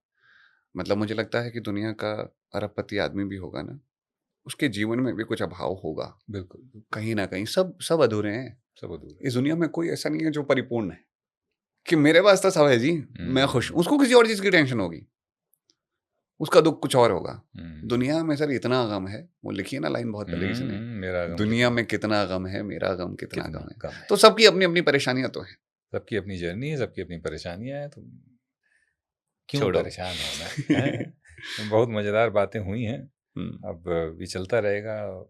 अब कैमरा बंद करके हम बातें करेंगे ताकि हम आराम से बातें कर पाए और अरे ज्यादा। टाइम काफी हो गया है ना। टाइम बहुत ज्यादा हो गया है, हमें पता नहीं चला, लेकिन हाँ। किताब तो हमें खरीदनी है। ये कि ये हम नहीं खरीद रहे हैं, देखो, लेकिन हम इससे साइन करवा के जो है इसको ऐसे ही ले जा रहे हैं। लेकिन जब आप किताब खरीदते हैं तो साथ में आपको ये भी मिलेगा, बुकमार्क भी मिलेगा, बड़ा खूबसूरत सा बुकमार्क है। तो इसको साइन करो, और पैसा मैं दूंगा इसका तुम्हें। अच्छा। पूरे 249 रुपए की किताब है, पूरे 249 रुपए का हमारे बीच में लेन देन होगा, ऐसा नहीं मैं है मैं इस फ्री में। किताब में से कुछ सुनाता हूँ ना सर। हाँ हाँ, कुछ किताब में से भी तो हो जाए यार। हाँ थोड़ा सा। तो ये एक आखिरी मैसेज है किसी का, ठीक है। इस किताब में ही है। जीना जी, मतलब ये डॉक्टर साहिबा हैं जो एक आखिरी मैसेज भेज रही हैं। ब्रेकअप तो ये खत जैसा है। हाँ हाँ, ओहो क्या। जीना जी, कभी कभी कुछ रिश्तों को खत्म कर देना बहुत जरूरी होता है। तुम जब पहली बार मुझे मिले थे, मुझे बिल्कुल नहीं लगा था इस इंसान से अलविदा कहना इतना मुश्किल होगा। मुस्कुराता हुआ चेहरा, बिखरे हुए बाल, और चेहरे पर आई हल्की सी दाढ़ी। तुम्हारी शर्ट एक साइड से निकली हुई थी और दोनों बाजू ऊपर मुड़ी हुई थी। मुझसे बात करते वक्त तुम इतना घबरा रहे थे कि मुझे यकीन ही नहीं हो रहा था ये वही लड़का है जो माइक पर बोलता है तो सब बैठकर इसे सुन रहे होते हैं। तुम बहुत प्यारे हो जीना जी, लेकिन दुनिया में हर प्यारी चीज हमें मिल जाए ये जरूरी तो नहीं ना। तुम्हें देखने के लिए मैं अपने डिपार्टमेंट से बाहर आती थी, कभी पानी पीने के बहाने, कभी समोसे खाने के बहाने। तुम मुझे देखकर रुक जाते थे। मुझे कभी कभी अफसोस होता था, मुझे मिलने से पहले तुम आज़ाद हवा में पतंग के जैसे उड़ते थे और मुझे देखते ही जैसे तुम्हारी डोर कट जाती थी। लड़कियों का सिक्स सेंस बहुत मजबूत होता है, उन्हें पता चल जाता है कौन उन्हें किस नज़र से देख रहा है। इस दुनिया में किस्मत वाले ही होते हैं जिनके हिस्से में कोई अच्छी नज़र आती है। मेरे हिस्से में तुम आए, मुझे तुम्हारी आंखों में अपनी दुनिया नजर आती है। मेरा मन था कई बार तुम्हें गले लगाऊं, तुम्हारा हाथ पकड़ूं, पर शायद हमारा रिश्ता वहां तक पहुंचा ही नहीं। उस दिन जब तुम बस स्टेशन पर मुझे मिले थे, मैंने जानबूझकर तुमसे नाराजगी में बात की थी, क्योंकि पिछली रात मेरी माँ से बहस हुई थी। उनका कहना था, रवीना, घर वालों का विश्वास मत तोड़ना, तुम इकलौती उम्मीद हो हमारी। तुम्हारे पापा तुम्हारे लिए जो चुने उसे अपना लेना। मैं ही पागल थी जो तुम्हारे बारे में माँ से बात कर ली थी मैंने, और खुश होकर बता भी दिया था कि मैं तुम्हें पसंद करती हूँ। काश कि कुछ वक्त रुक जाती। उस कैंप में भी इसलिए आई थी ताकि तुम्हारा होना अपने साथ बटोर कर ले जाऊं। मुझे भी तुम्हारी मौजूदगी अच्छी लगती थी, तभी तो खाना खाकर मैं उस अलाव के पास आती थी। मैं चाहती थी तुम्हारे साथ इष्टों का पूजन करूं, तुम्हारे साथ हर शाम एक रसोई में भोजन करूं, हम साथ में बैठकर कोई गीत लिखें, तुम गाओ मैं चुपचाप सुनूं। कितना कुछ है जो कहना चाहती हूँ लेकिन नहीं कहूंगी, क्योंकि समय कम है और उम्मीद है इस बार तुम बिन कहे ही समझ जाओगे। होली के हर रंग में तुम्हें याद रखूंगी, दिवाली में तुम्हारे और मेरे प्रेम का एक दिया जलाऊंगी। मैं हमेशा तुम्हें याद रखूंगी, लेकिन अब तुम्हें कभी नजर नहीं आऊंगी। अपना ख्याल रखना, ठीक रहना, खूब आगे बढ़ना। मैं जहां भी देखूंगी तुम्हारा नाम, तुम्हें याद करके मुस्कुराऊंगी। अब मुझे कभी ढूंढने की कोशिश मत करना, ना फोन लगाना, ना मेरे बारे में कुछ पता करना। अलविदा जीना जी, अब हम सच में कभी नहीं मिलेंगे। नहीं मिली। ये कहानी है सर। क्या होता है कि कई बार कहानियां हकीकत के ही उसमें से निकलती हैं, तो मुझे लगा कि पूछ लेता हूँ, मिली कि नहीं मिली? नहीं सर, फिर नहीं मिलेगा। नहीं। चलिए, मिले न मिले, किताब को वो मकाम मिलेगा हाँ जिसकी सर, मतलब किताब जो भी का। पढ़ेगा ना, ये सुनने वाली किताब है। हाँ, वो सुन लेगा, वो पढ़ते हुए हाँ। आई थिंक, मुझे लगता है कि तुम्हारी आवाज में वो सुनेगा जब। जिसने जो भी ये पढ़ेगा इस किताब को, उसको लगेगा कि उसने इसे सुना है। बिल्कुल ऐसा होगा। बिल्कुल। और तुम ऐसे ही बोलते रहो और दुनिया भर में लोग सुनते रहें हाँ। और पहचानते रहें, क्या अरे ये बात पंकज है, ये वही दाढ़ी वाला पंकज है। है। अपनी व्यस्त जिंदगी से वक्त निकाल लेना थोड़ा, वो हाँ, पहाड़ दिखाना है तुम्हें, बहता हुआ साफ पानी और आसमान दिखाना है तुम्हें। वहां की दुनिया बड़ी सुंदर है यार, वो सुंदर संसार में ले जाना है तुम्हें। सुनो, पहाड़ दिखाना है तुम्हें। वाह। वैसे ही लोगों को पहाड़ दिखाते रहो, लोगों की जिंदगियों में थोड़ा सुकून लाते रहो और बोलते रहो। क्या बात है sir, love you so much. क्या कमाल का टाइम रहा है ये तो, मतलब मेरे को तो मन भी नहीं हो रहा जाने का, आप मेरे को भगा रहे हो। मैं जबरदस्ती खींच रहा हूँ, मैं कहा जाऊंगा नहीं। अभी क्या है पर कि आप मेरे लाइव शो पे आइए ना कभी। अरे कभी बुलाओ। मैंने तो बुलाया था सर। कब बुलाया था? आज होता हम नहीं बोला गए। 1 महीने पहले कह दिया था सर मैंने आपसे। हाँ, पर हम उस समय मैंने तुम्हें बता दिया था कि मैं जयपुर फिक्स हो अब गया। कुछ भी कह लीजिए सर। लेकिन अब हम कुछ कर रहे हैं साथ में, हाँ, बहुत तगड़ा। हाँ, आ जाइएगा आप लोग। हाँ बिल्कुल। हाँ और कभी सर मेरे लाइव शो के बारे में बोल दीजिए। हाँ, ये लाइव शो बड़ा अच्छा करता है, और ख़ास तौर पे वो लाइव शो जहाँ पे अब जब मैं जाऊँगा ओपन करने उसको, वो शो में तो आना ही आना माय गॉड। है। तो दोस्तों जहाँ भी हो, जैसे भी हो, सुन रहे हो, ऐसे ही हमारे चैनल को लाइक शेयर सब्सक्राइब करते रहें, हमें प्यार देते रहें। अच्छा सर सॉरी, ये तो आपको बोलना है। नहीं, कर लो, तुम ही कर लो। हमारे मेरी कहने से आदत है सर। नहीं, हमारे कहने से कम आ रहे हैं, तुम्हारे कहने से ज्यादा आ जाएंगे। नहीं, आ और जाएंगे ये सर। कह रहा है हमारा चैनल, उसका मतलब हमारा चैनल। हमारे चैनल, हमारा मेरी हमारा पार्टनरशिप है 50%। ये नहीं बताना था। अरे क्या बात है सर, मजेदार मजेदार। बहुत ही मजेदार, बहुत क्या ही बात है। मजेदार। अभी हम अरे लोग गले बाप रे। मिलेंगे, माइक के चक्कर में हम नहीं मिल पा रहे हैं। क्या बात है। लेकिन तुम आए यार, बहुत मजा आया, बहुत ही इम्प्रॉम्प्टू था ये, हाँ, और दिलेश में बहुत मारेगा, एक भी सवाल नहीं पूछे मैंने। पंकज, बहुत सारे लोग कंटेंट क्रिएशन में आ रहे हैं, आना चाहते हैं, और वो वही कर रहे हैं जो जो गलती हम अपने करियर को चूज करने में करते हैं। क्या होती है कि we are trying to lead someone else's life. हम उसको देख के हाँ उसके जैसा बनना चाहते हैं। करियर में ये होता है ना, वो डॉक्टर बन गया तो मुझे भी डॉक्टर बनना है। हम क्या करना चाहते हैं हमने कभी सोचा ही नहीं। क्रिएशन में भी यही हो रहा है कई बार कि किसी और की सक्सेस देखकर लोग आ गए। तो कंटेंट क्रिएशन में लोग जो आना चाहते हैं उनको तुम क्या बताना चाहोगे? कितना तुम्हारे लिए स्ट्रगल रहा कंटेंट क्रिएशन? सर मुझे ऐसा लगता है ना, कंटेंट क्रिएशन किसी को करना है, अगर वो किसी को देख के भी कर रहा है, तो फिर अगर उसने एक बार चुन लिया है तो फिर वो वही करे। एक एग्जांपल देता हूँ, मेरा एक दोस्त है, मोहित नाम है उसका। तो उसको ना हर हफ्ते नया शौक लगता है, क्रिएशन करना चाहता है। कभी वो कैमरा उठा करके सिनेमेटोग्राफर बनना चाहता है, कभी वो मोटिवेशनल बनना चाहता है स्पीकर, कभी उसको डांस वीडियो बनानी है, कभी कहता है मैं अब म्यूजिक पे कुछ करूंगा, कभी वो पॉडकास्ट करने बैठ जाता है। तो वो एक चीज नहीं कर रहा है। अगर तुम कोई भी काम कर रहे हो, मैंने बहुत पहले कहा था कि कोई भी काम जो तुम चुनते हो, अगर वो तुम्हें पसंद है, उसके लिए अपनी जान लगा दो, और इतनी जान लगा दो कि तुमसे बेहतर उस काम को कोई कर ना पाए। हर काम आप नहीं कर सकते, पर एक काम ऐसा जरूर होता है जिसे आपसे बेहतर कोई कर ही नहीं सकता। अगर आपको पसंद है डांस करना, डांस सीखिए, फलाना ढिमकाना जितना टाइप का डांस होता है वो सीखिए। नहीं तो बिल्कुल प्रोफेशनल हो जाइए, जो जितने भी शास्त्रीय नृत्य है वो सीखिए। संगीत है तो फिर प्रॉपर संगीत सीखिए, एक एक चीज, और उसकी बारीकी में जाइए। पर भटकाइए मत में कि आज ये भी बन लेता हूँ, कल वो भी बन लेता हूँ। आप रजनीकांत नहीं है, ठीक है? आप रजनीकांत बन भी नहीं सकते। तो एक काम करिए, मजे से करिए और उसमें जान लगाइए। बाकी और चीजें शौक के तौर पर होनी चाहिए, पर एक तो प्राइमरी होनी चाहिए, पहचान। मैं जब रेडियो पे काम कर रहा था, उस टाइम पे हमें ऊपर से ऑर्डर आया, वो लॉकडाउन का टाइम चल रहा था, तो ऑर्डर आ गया, बोले फॉलोवर बढ़ाओ। तो कई लोगों ने खरीद लिए फॉलोवर।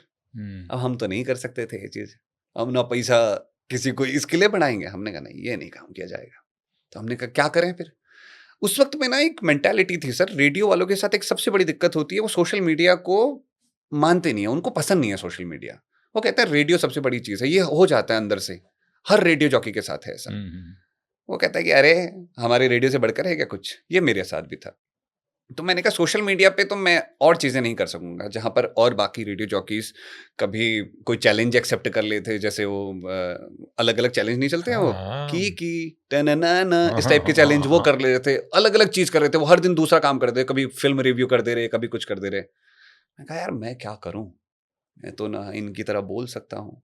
क्योंकि जब मैं रेडियो पे शुरू कर रहा था ना, उस टाइम पे भी लोग ऐसे बोलते हैं आप सुन रहे हैं फलाना ये। मैं उल्टा करता था, मैं कहता था आप सुन रहे हो ये रेडियो, मेरा नाम है पंकज जीना, और शाम हो आई है, मेरा मन नहीं हो रहा है आज कुछ काम वाम करने का, तो इसलिए आज बैठ करके बढ़िया बात करेंगे। वैसे मैं तो काम क्या ही करता हूँ, बात करने का ही काम करता हूँ, पर उसमें भी कभी कभी आलस कर लेता हूँ। मैं ऐसी चीज़ें करता था, जैसे ट्रैफिक लिंक में ऐसे करता था, अरे आप लंका से दुर्गाकुंड जा रहे हो क्या? मत जाओ यार, वहाँ बहुत ट्रैफिक हो रखा। सुन रहे हो आप ड्यू सिटी?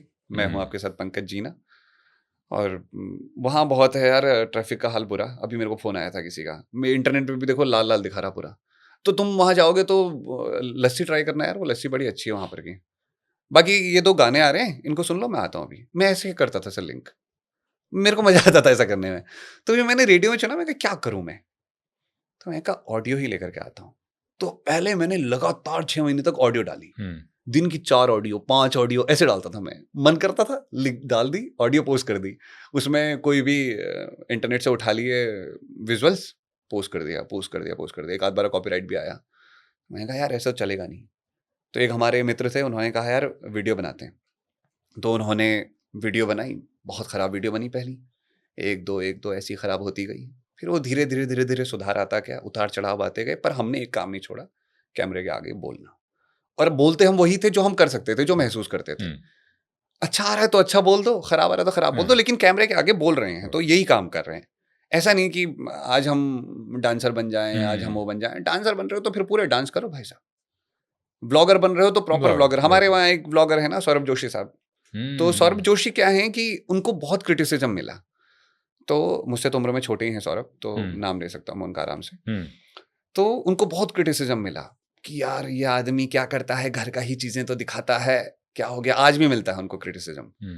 लेकिन उस आदमी ने एक चीज रखी कि वो लगातार काम करता गया, छुट्टी नहीं ली उस आदमी ने।